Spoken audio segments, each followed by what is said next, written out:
کلمہ شہادت پڑھنے کے بعد انسان از خود کسی چیز کا نتیجہ اخذ نہیں کر سکتا، بلکہ جو ہدایات، جو حکام، جو وعظ و نصیحت اس کو دین کرتا ہے، اس کے مطابق اس کو چلنا لازم ہے۔ اور یہ بڑی اہم بات ہے۔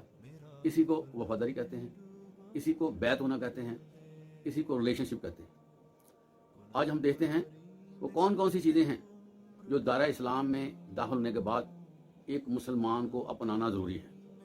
اگر ان چیزوں میں سے ایک چیز کا بھی فقدان آ جاتا ہے، کمی بیشی ہو جاتی ہے، وہ اس کو اگنور کرتا ہے، تو اس کو کلمہ شہادت کی فکر کرنی چاہیے اور یہ دیکھنا چاہیے کہ آیا میں مسلمان ہوں یا نہیں۔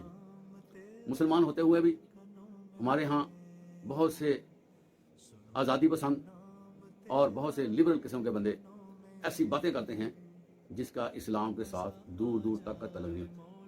اسی طرح دین کو سمجھ کے بعد اس میں پھر تعویلات میں آ جانا، اس میں داخل کر دینا کوئی چیز، یا اس ہدایت کے مطابق نہ چلنا جو صریحاً واضح ہے، یہ بھی اسلام میں نقص ڈالنے والی بات ہے اور بندے کا دین متاثر ہو جاتا ہے اور وہ کفر کی طرف گامزن ہو جاتا ہے۔